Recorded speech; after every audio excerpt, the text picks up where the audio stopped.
Hello.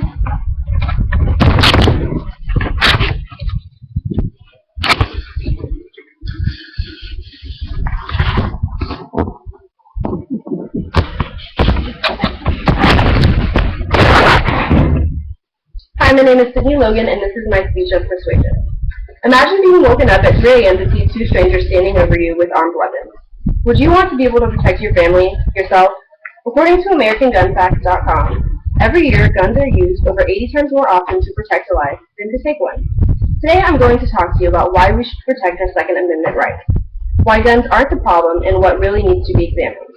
In order to protect our Second Amendment rights, we will first explore the recent problems associated with doing so, second, discuss all the underlying causes of this, and third, find solutions.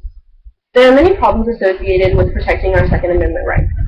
The Second Amendment of the United States Constitution reads, "A well-regulated militia, being necessary to the security of a free state, the right of the people to keep and bear arms shall not be infringed."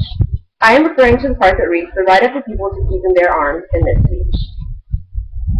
Some of the current issues are in Chicago.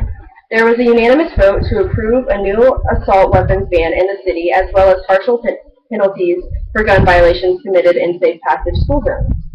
They also approved the gun ban for bars and restaurants, and yet the city of Chicago, Illinois, last year had more homicides than any city in the nation. Another issue is President Obama is trying to ban the M855 cartridge, one of the most popular types of ammo in the country, which is most commonly used in the AR-15, one of the most popular rifle designs in America. President Obama is doing this on the grounds that the M855 cartridge is armor-piercing ammunition, though there has never been evidence provided of even one such round being fired from a handgun at a police officer. This ammunition is used for sporting and other legitimate purposes.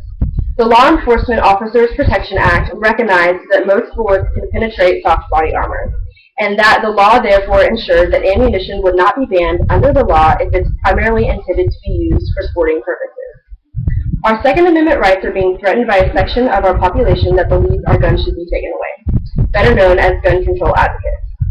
Some of the most influential people in this group are celebrities that boast gun control as a good idea. These are the people who think that we would be more civilized if all guns were removed from society.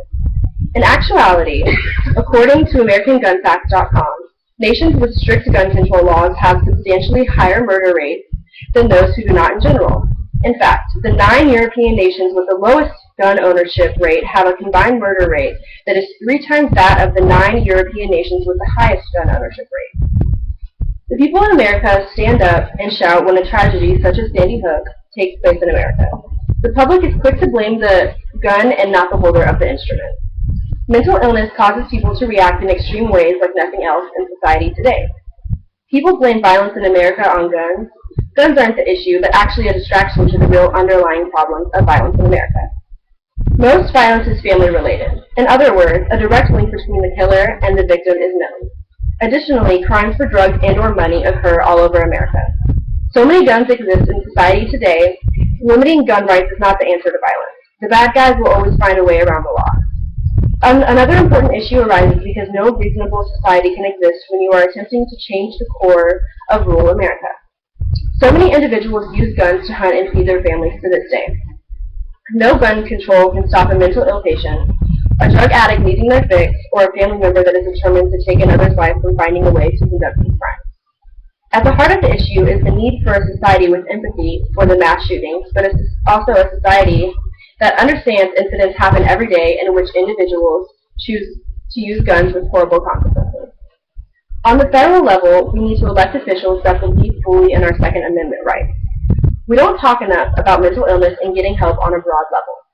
The action that comes to my mind, as I have thought about this subject quite often, is to arm schools, so to speak. Put in place a village of people to diagnose and catch early warning signs in all of our public schools. Our society has such an epidemic of mentally ill people who are homeless or worse. It has to start somewhere. The village of people at each school would ideally have several doctors, teachers, and parents involved to work for the best interests of the students. The trick to keeping the masses honest is to allow a large group of volunteers to govern and oversee the help given to families of students that need help on a deep level. Parents of mentally ill children are screaming for solutions to help with their isolation. Additionally, changing the way we all view mental illness is an absolute necessity. As a community, education is another way to help stop violent crime. People who graduate college are far less likely to commit violent crimes. In conclusion, guns are not the problem. No matter the situation, if someone is determined to carry out a violent act, they will find another way to do so. We have reviewed a few of the problems associated with taking away our Second Amendment rights. Next, we looked at the underlying causes and lastly found tangible solutions to these issues. When there are seconds between life and death, you are your only defense line. The police are minutes away. We have the right to defend ourselves by whatever means we deem necessary. The gun is the only personal weapon that puts a 100-pound woman on equal footing with a 220-pound mugger. The gun removes the disparity in physical strength, size, or numbers between a potential attacker and a defender.